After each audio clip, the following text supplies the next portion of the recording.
세 번째 교시 시작하겠습니다. 분량이 조금, 어, 챕터가 좀 짧아갖고 1, 2교시 했고요. 거기에 따라서 이제 2장을 한번 조금 땡겨서 한번 해보도록 하겠습니다. 2장은 사회과학 이론의 특징, 발달, 특징 및 발달사에 대해서 보겠습니다.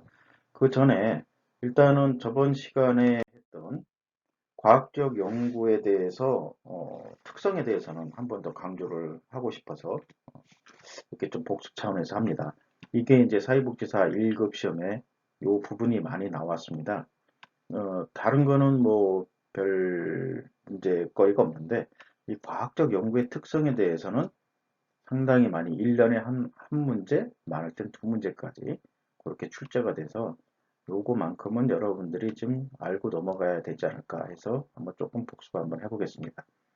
과학적 연구의 특성, 논리성입니다. 일단은 이 배타적인 상태가 동시에 발생할 수 없으며 과학적 설명이 이치에 맞아야 되겠죠. 논리적으로 맞아야 됩니다. 이게 과학적 연구의 특성이고 그 다음 인과성. 모든 현상에는 반드시 어떤 원인에 의해서 발생하는 확률적 결정론이 포함이 돼야 됩니다. 어떤 원인이 있으면 거기에 대한 결론이 있어야 되겠죠. 그래서 인과성이 필요하다. 그리고 일반성입니다. 각 현상을 하나하나 설명하기보다는 여러 현상을 함께 설명하는 일반적인 원리를 추구하는 것입니다. 즉 개별적인 것이 아니고 일반성으로 해야 된다.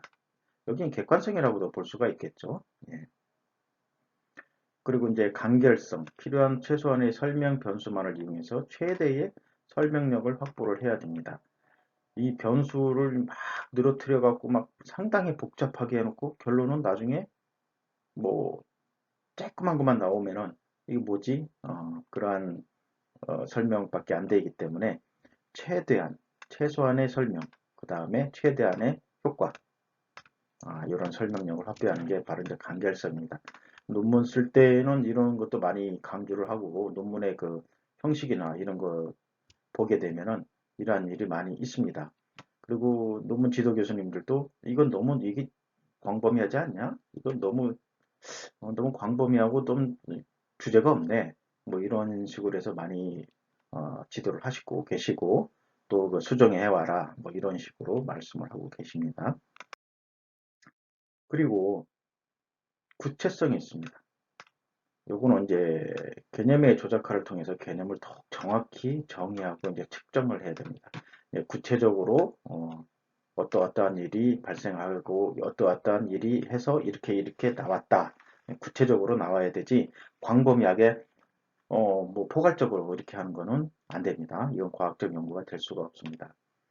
그리고 경험적 검증 가능성이 있습니다. 경험적 특성은 측정될 수 있고 관찰할 수 있는 현상으로 한정을 해야 됩니다. 즉 이게 이제 귀납법이라고 볼 수도 있고 있는데 그 사회과학 교육을 하다 보면은 이런 형성에 이제 어떤 게 있냐면은 사회과학에 두 가지가 있습니다. 귀납적 방법이 있고 연역적 방법이 있습니다. 이따가 뒤에 이제 학습하게 됐는데 이론 형성의 방법 체계에는 두 가지가 아주 대표적으로 있습니다. 그래서 이제 경험적인 거는 귀납법으로 들어가고 이론적인 걸 바탕으로 하게 되면은 연역법, 연역 방법으로 해서 이론 형성을 하게 된다. 이런 거를 좀 이따가 뒤에 보면 되는데 과학적 연구의 특성에는 경험적 검증 가능성이 있어야 된다. 검증이 안 되면은 아무것도 할 수가 없습니다. 아무리 경험이 풍부하고 아무리 그게 예전에 진짜 진실되게 내려왔다 하더라도 그것이 과학적으로 검증이 안 되면은 아무 효과가 없는 것입니다. 그리고 상호 주관성이 있습니다. 다른 주관적 동기라도 연구 방법과 과정이 동일하면 그 결과도 동일해야 된다. 서로가 뜻은 뭐 생각들은 다를 수 있겠죠. 이거는 왜냐하면 나는 이런 식으로 접근을 했고 다른 사람은 이런 식으로 해서 한 주제에 대해서 접근을 하고 있는데 연구 방법이라든지 그 다음에 연구 과정이 동일하면 결과도 동일해야 돼요. 이 사람은 이런 생각 갖고 해서 이 연구 방법과 과정을 거쳤는데 이 사람은 A가 나왔는데 다른 사람도 좀 다른 생각 갖고 똑같은 연구 방법과 연구 과정을 거쳤는데 B가 나왔어. 그러면 그거는 어, 논문으로서 할 수가 없습니다. 결과도 동일하게 나와야 됩니다. 과정하고 방법이 동일하면 결과도 동일해야 된다. 예, 상호 주관성이죠. 그리고 수정 가능성. 저번 시간에도 많이 강조를 했지만은 수정 가능성이 있어야 되죠. 과학이란 절대적인 지식이 아니라 당시 상황에 맞게 수정될 수가 있습니다. 여러분들 지동설, 천둥설 그런 걸 잘 아시죠? 예, 옛날에 코페르니쿠스가 지동설을 주장했을 때 큰일 날 뻔했었죠. 왜냐하면 죽음을 많이 당한 사람도 많이 있습니다. 예, 지구를 중심으로 해서 태양이 돈다고 그렇게 많이 했었는데 그게 정석이었었는데 왜 그러냐면은 이때는 종교적인 그게 강했기 때문에 하나님께서 천지를 창조했습니다. 어디를? 지구를.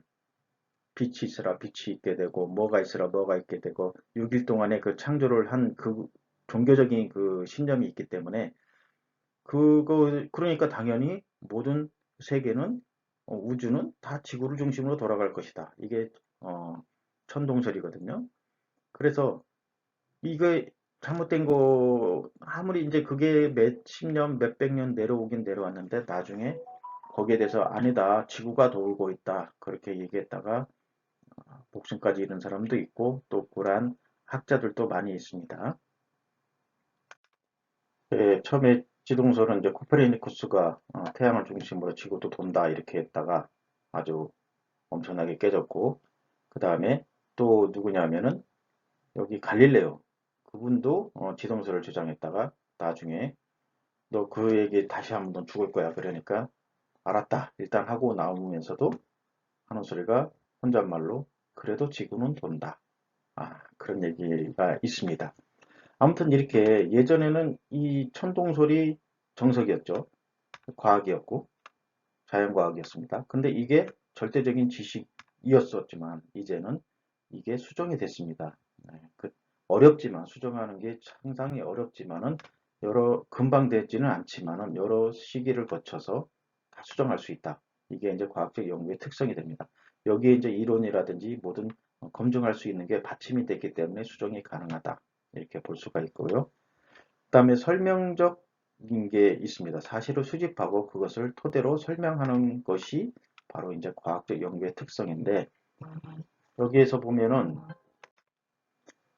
이렇게 했으니 과학적 연구의 특성에 대해서 한번 훑어봤는데요. 이게 조금 시험에 좀 나오는 그런 내용이라서 여러분들한테 다시 한번 했습니다. 이제 오늘 수업에 볼 거는 이제 사회과학 이론이라든지 이론 형성의 방법 체계 그리고 과학 이론의 발달사에 대해서 같이 보도록 하겠습니다. 자, 사회과학 이론에는 어떤 게 있는가?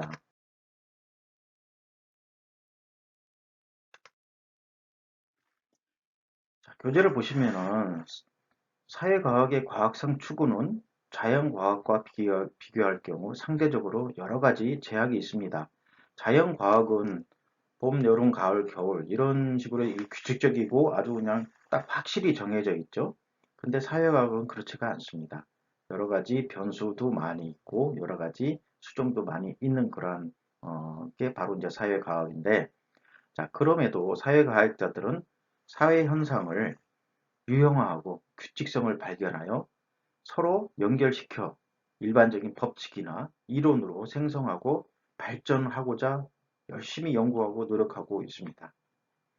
여기에 이제 사회학자 컬링커에 의하면은 과학의 목적은 사물과 현상을 이해, 기술, 설명하면서 미래를 예측하고 예측한 결과가 바람직하지 못할 때는 처방을 제시하여서 바람직한 결과가 되도록 미래를 통제할 수 있게 도와주는 것이라고 했습니다.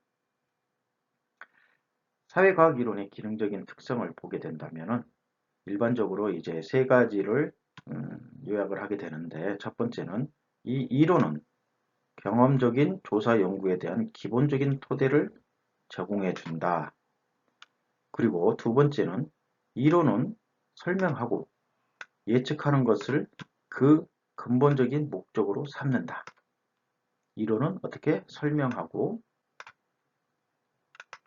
예측하는 것으로 그것을 근본적인 목적으로 삼고 있습니다. 자, 그리고 이론은 세 번째입니다. 과학적 지식을 간단 명료하게 표시해 줄 뿐만 아니라 과학적 지식의 근원으로서 불확실한 명제나 가설 등에 대한 판단의 기준이 되기도 한다. 여기서 이제 강조하는 것은 사회과학 이론이 얼마나 중요한가, 또 이러한 어떠한 특성을 갖고 있는가, 이런 걸 볼 수가 있겠습니다. 이처럼 이론은 논리적으로 연결된 일련의 명제로서 많은 사회현상을 단순화하여서 설명하거나 또한 사회현상에 내재하고 있는 규칙성을 이제 밝히고 있는 것입니다. 이론은 설명을 위해서 명제나 내적 일관성을 지닌 개념들을 사용하는데 이것들이 이론을 구성하는 기본 요소로서 뒤에 보면 다음과 같은 개념, 변수, 그 다음에 서술, 그리고 패러다임,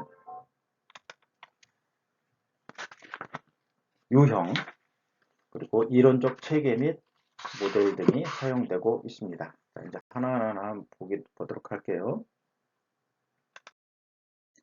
개념에 대해서 한번 보겠습니다. 개념은 뭐라고 하죠?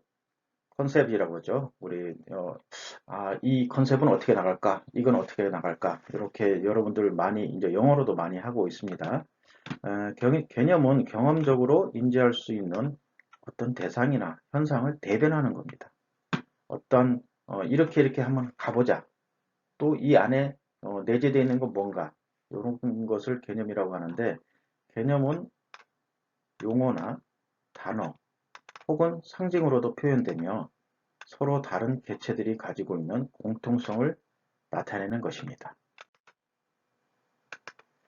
그리고 개념은 대상, 그리고 대상의 특징, 연계되네요. 그 다음에 특정 현상 등을 약속된 언어로 나타낸 추상적 표현으로서 가설과 이론의 기본 구성 요소가 됩니다. 개념이 정립이 돼야지 모든 가설을, 이론을 정립할 수가 있겠죠. 잠깐만요. 이거 마이크가 왜 이럴까?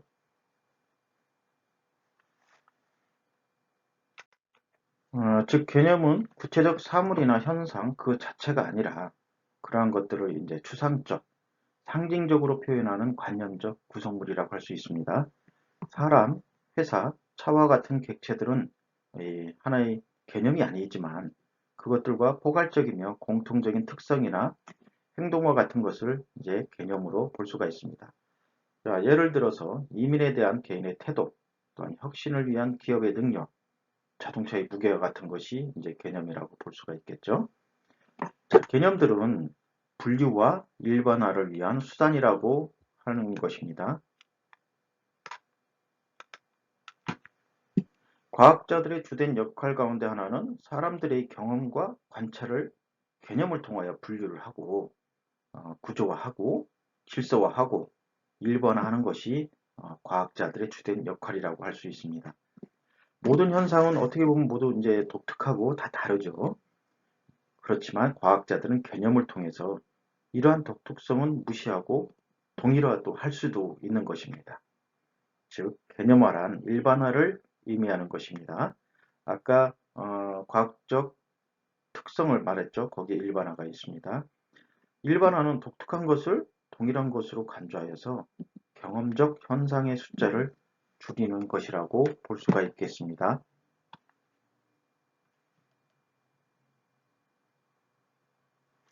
자, 예를 들면은 우리가 볼 때 여러분들 좋아하시는 소주, 맥주, 양주, 청주, 어?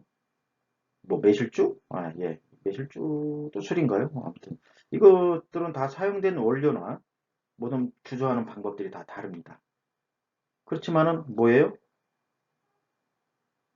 이게 뭡니까? 한마디로 얘기하면 술이죠. 이 술이라는 개념을 통해서 소주나 맥주, 양주 등이 가지고 있는 세부적인 차이를 없어지게 만드는 것입니다. 나는 소주 먹었어. 너는 맥주 먹었어. 나는 양주 먹었어. 한마디로 뭐예요? 술 먹었네. 그렇게 되는 거죠. 그래서 세부적인 차이를 없어지게 하는 게 이제 개념이라고 볼 수가 있고, 이러한 추상화와 일반화의 과정을 통하여 경험적 현상의 가장 중요한 본질적인 속성을 이제 밝힐 수 있는 것입니다. 이거를 이제 개념이라고 할 수 있고요. 자, 다음은 이제 변수에 대해서 보겠습니다. 변수.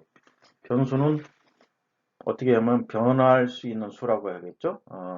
이거로 말미암아 다른 결과치가 변한다. 그래서 변수라고 볼 수가 있겠습니다. 자, 앞에서 논의되었듯이 변수는 개념의 일반적 경험적인 상대역으로서 변수와 개념은 종종 구분되지 않고 쓰기도 합니다.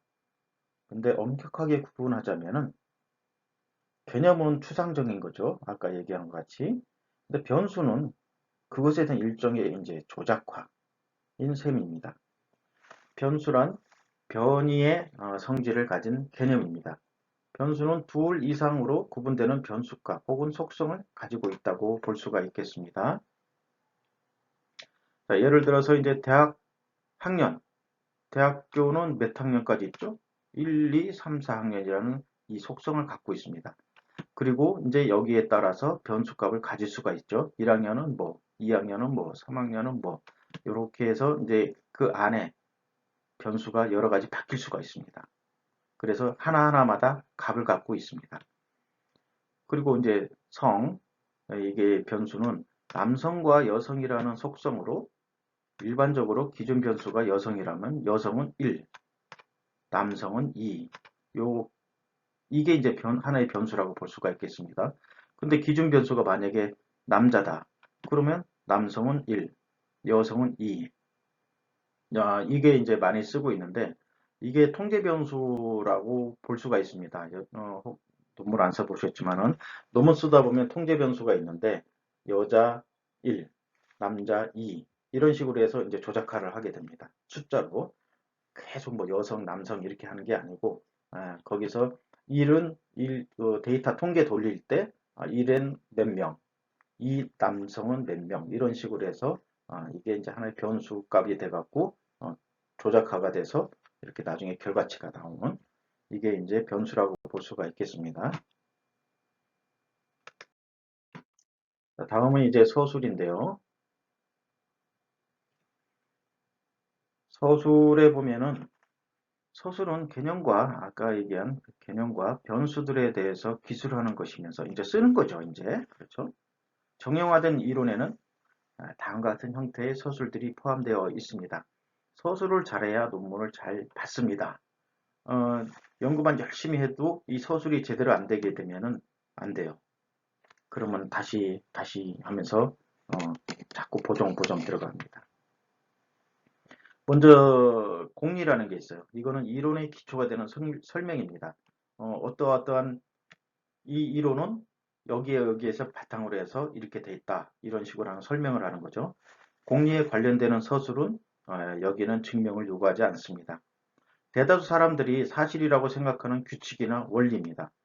아까 얘기한 것 같이 천동설 그거 지정했을 때 대다수 사람들은 이게 어, 지구를 중심으로 해서 태양이 돈다고 생각했습니다. 예전에 지금이 아니고. 그래서 이거는 하나의 공리라고 볼 수가 있죠. 거기에 맞춰서 지구는 중심을 잡고 있다. 왜? 태양이 이렇게 우리 주변을 돌고 있기 때문에 이런 것이 이제 계속 이제 이론적으로 이렇게 쓰는 게 공리라고 볼 수가 있습니다. 여기는 이제 그런데 그거에 대해서 증명해 볼래? 그러는 거는 아니죠. 공리에 관련된 서술은 증명을 요구하지 않는다고 했습니다. 그리고 대다수의 사람들이 사실이라고 생각하는 규칙이나 원리라고 볼 수 있습니다. 즉 이제 거의 가설이라고 하기도 좀 그렇고 통상적인 논리다. 그렇게 보면 될 것 같아요. 그리고 두 번째는 이제 명제가 있어요. 이 공리라는 통상적인 논제에 대한 논리적인 토대에 기초해서 내리는 개념들의 관계에 대한 결론적인 설명을 명제라고 합니다. 명제 서술은 경험적인 검증을 요구합니다. 명제 가설을 이용한 어, 대개 가설을 이용한 간접적인 검증 방법을 사용하게 됩니다. 즉 법칙의 진술이면서 입증될 수 있는 방법에 관한 설명입니다. 가설이라는 것은 내가 이거는 이럴 것이다. 이렇다가 아니고 이럴 것이다. 라는 게 가설이거든요. 근데 거기에 대해서 검증을 하는 게 이제 모든 논문이라든지 서술하는 거에 기본이 되는 것입니다. 다음 가설입니다. 가설이 나오네요. 명제로부터 유출되는 것으로서 경험적인 실제에 관한 구체화된 경험을 기술한 겁니다. 만약에 주어진 명제가 옳다면은 경험적으로 어떤 관계를 경험할 수 있는지를 서술하는 것이 바로 가설이라고 하는데 주로 논문에서 많이 쓰는 게 꼭 필수로 들어간다는 게 가설입니다. 어떠할 것이다 이러는 게 자기가 주장하는 거겠죠. 자, 다음은 패러다임에 대해서 보겠습니다. 자, 패러다임은 한마디로 말씀드리면 틀, 틀이라고 볼 수 있습니다. 그 테두리 어, 뭐라고 해야 되나 이거 틀 하나의 왁구라고 하면 좀 그렇나요? 하나의 틀이라고 뭐 간단하게 얘기하면 틀이라고 합니다. 여기 사회학자 루빈과 바비는 패러다임에 대해서 패러다임은 삶을 바라보는 일반적인 틀이다 라고 이게 정의를 했습니다. 네, 패러다임이란 개별 이론들이 도출되기 위해 필요한 일종의 거시적인 관점을 말합니다. 이 패러다임은 또 이제 테두리라고 할 수가 있습니다. 그러니까 우리가 패러다임에 갇혀 있다. 뭐 이렇게 얘기할 수 있는데 하나의 그 자기 생각에 갇혀 있다고 하는데 예전에 이런 말도 많이 있어요. 패러다임의 전환을 해야 된다. 막 이러면서 많이 그런 이슈가 된 적이 있었는데 이게 이제 하나의 이제 과학혁명이라고도 볼 수가 있겠죠. 패러다임의 전환은. 지금 어떤 현상에 대한 구체적인 설명이나 이론을 만들기 이전에 사람들은 이미 어떤 식의 생각을 가지고 있습니다. 네, 당연하죠. 우리도 그런 기본 고정관념이라는 게 가지고 있을 겁니다. 패러다임은 관점과 같은 의미로도 이제 사용할 수가 있어요. 관점은 세계와 사회를 바라보는 기본 시각으로서 사회과학에서는 이제 실증주의, 비판주의, 그리고 해석주의 등이 있으며 이런 관점들의 여러 개의 이론들이 밀접한 연관성을 가지고 있습니다. 여기서 이제 실증주의라든지 비판주의, 해석주의 뒤에 이 이론에 대해서는 이 주장하는 이론에 대해서는 이제 뒤에 공부할 수 있는 기회가 있습니다. 자, 이러한 패러다임은 사회적 실제 및 인간의 본성에 대한 시각, 그리고 사회복지 연구의 목적, 이론이란 무엇이며 과학적 방법은 어떻게 해야 하는가에 대한 정의, 그리고 사회문화적 가치관과 과학의 관계에 대한 생각에서 서로 많이 다를 수가 있습니다. 자, 이제 패러다임은 여기까지 했고, 이제 다음엔 유형이 나옵니다. 이론에는 이제 다양한 유형으로 분류가 됐습니다. 이론은. 그러겠죠. 여러 가지 유형이 많이 있겠죠. 이론이 다루는 관점의 차이에 따라서 거시적인 것, 또한 혹은 미시적인 것, 이런 이론으로 나뉘기도 합니다. 거시적인 건 뭐예요? 아주 큰 거, 그 다음에 미시적인 건 아주 협소한 거, 이런 쪽으로 이제 상반되는 그러한 이론이겠죠. 그리고 다른 현상이 구조인지 또한 과정인지에 따라서 정적 혹은 동적 이론으로 구분되기도 합니다. 자, 이 외에도 느슨하게 짜인 이론이라든지 긴밀하게 짜인 이론 등과 같이 다양하게 구분해 볼 수 있습니다. 그래서 유형이 다양한 유형을 갖고 있다. 이걸 볼 수가 있고요. 다음에 이제 이론적 체계가 있습니다. 개념적인 틀 또는 도식이 사유, 논리, 조사 등을 통해 잘 개발될 때 이를 이론이라고 할 수가 있습니다. 이론적 체계에는 분류들과 개념적 틀이 모여서 구성되어 있으며 여기에서는 개별 개념이라든지 개별 개념들 간의 관계에 대한 묘사, 그리고 설명, 예측 등이 체계적인 형태로 나타나게 됩니다. 이렇게 될 때 이론은 경험적으로 적용될 수 있고 어느 정도의 일반화를 가능하게 합니다. 자, 요건대 하나의 이론적 체계라 함은 경험적 현상에 대한 완전한 설명을 위한 하나의 구조를 제공하는 것입니다. 사회를 분석하는 대표적인 이론적 체계는 구조기능주의 이론과 갈등 이론이 있습니다. 그리고 그 외에 이론들이 상당히 많이 있는데 그거는 여러분들이 공부하시면서 이제 하나씩 하나씩 다른 이 조사론뿐 외에 다른 과목에서도 이제 나타나기 때문에 그때 더 보는 걸로 하도록 하겠습니다. 그리고 모델이 있어요. 뭐 슈퍼모델이 아니고요. 모델은 현실에 대한 모방 혹은 추상화된 요약으로서 현실에 대한 우리의 관점을 정리하고 단순화시켜주는 기능을 갖습니다. 다시 말해서 이론 그 자체는 아니지만 이론의 수립을 돕는 작업이라고 볼 수 있습니다. 이론의 기본적인 목적이 설명이라면 모델은 현상을 표상화하는 거죠. 예를 들어서 일기예보를 할 때 바람의 강도라든지 방향, 기온, 습도의 수치 등을 바탕으로 어떻게 해요? 미래 기상 패턴을 예측하는 모델을 사용하기도 합니다. 네, 기상청에서 많이 쓰고 있죠. 모델은 어떤 이론이나 현상들을 가능한 한 그대로 모방하거나 단순화함으로써 현실에 대한 우리의 관점을 정의해주는 기능을 갖기도 합니다. 네, 사회과학에서 모델은 이론과도 유사하게 사용이 됩니다. 그렇게 아무래도 모델을 이론이라고 볼 수도 있어요. 그래서 실증적인 모델을 만들기 위한 과정을 보게 되면은 아까 얘기한 귀납적 추론, 연역적 추론이 있습니다. 요건 이제 다음 시간에 좀 더 구체적으로 귀납적하고 연역적에 대한 것을 좀 설명해 드리도록 하고요.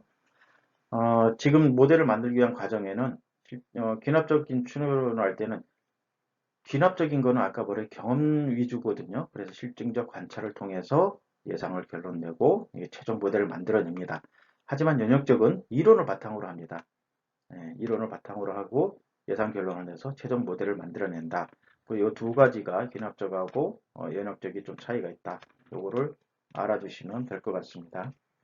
그 다음 시간에는 이론 형성의 이제 방법 체계인데 여기에서 이제 연역적 방법하고 귀납적 방법이 나올 것 같습니다. 오늘 이렇게 첫 1주차인데 너무 힘들게 공부한 건 아닐지 모르겠습니다. 사실 조사론이 좀 많이 어려운 과목이고 용어조차도 생소하기 때문에 여러분들이 접하지 않은 그러한 용어들이 많기 때문에 조금 어려우실 수 있지만은 그냥 그러려니 하고 그냥 그렇게 받아들이면서 잘 따라와 주셨으면 고맙겠습니다. 오늘 수고 많이 하셨고요. 다음 주에 뵙도록 할게요. 네, 안녕히 계세요.